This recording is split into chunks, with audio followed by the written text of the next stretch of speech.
ඒ වාසනාව තියෙන බොහෝ දෙනෙකුට වැඩිපුරම බුද්ධානුස්සතිය ඇති වුණ භූමිය තමයි මේ ස්වර්ණමාලී සෑරජානන් වහන්සේ පිහිටි භූමිය.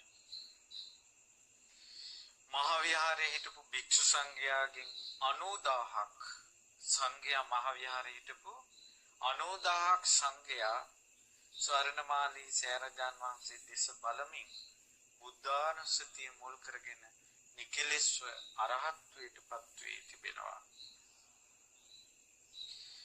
මේ උතුම් ස්වර්ණමාලී සෑරජානන් වහන්සේ පිහිටි භූමියේ උතුම් මංගල ශිලාව තැන්පත් කරන මොහොතේ පියදස්සී මහරහතන් වහන්සේ විසින් කළ බුදුගුණ ශ්‍රී සද්ධර්ම දේශනාව අසා පින්වත්නි දහස් ගණන් රහතන් වහන්සේලා මේ ස්වර්ණමාලී සෑ භූමියේ අරහත්වයට පත් වෙලා තිබෙනවා. ඒ වගේම උතුම් ධාතු නිදානයේදී අර පේන රංකොතටත් දීලින් උතුම් ධාතුන් වහන්සේලාගෙන් මැවුන සම්බුදු සිරුරෙන් විහිදුන රශ්මි ධාරා ජල ධාරා ගිනි ධාරා සහිත යමක මහා ප්‍රාතිහාර්ය දැකලා මාර්ගඵල ලැබපු ගන්න දහස් කරනයි. මේ උතුම් ස්වර්ණමාලී සෑරජානන් වහන්සේ පින්වත්නි බුද්ධානුස්සතියට අරමුණයි. මේ උතුම් ස්වර්ණමාලී සෑරජානන් වහන්සේගේ තමයි පින්වත්නි යම් දවසක මේ ධාතු පරිනිර්වාණය වෙන දවසේ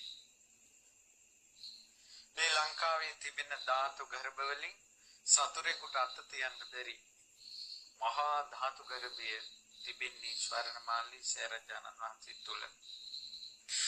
යම් කෙනෙක් මේ සෑරජානන් වහන්සේ මුලින් උපටලා දැම්මත් ධාතු ගර්භය දකින්න බෑ.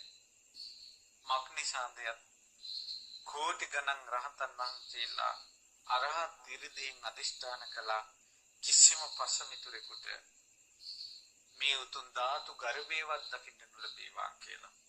ඒ නිසා කවුරු හරි කෙනෙක් මේ සෑය මුලින් ඉපිටුවත් ධාතු ගර්භය දකින්න බෑ. මහ පොළොව ඇතුළට කිඳා පසිනවා. නමුත් මේ ලෝකේ ධාතුන් වහන්සේලාට වැඳලා පින් කරගන්න අවසාන කෙනෙක් ලෝකෙන් නැති වෙලා යනවා. ආනෙදාට තමයි ධාතු පරිනිර්වාණය වෙන්නේ.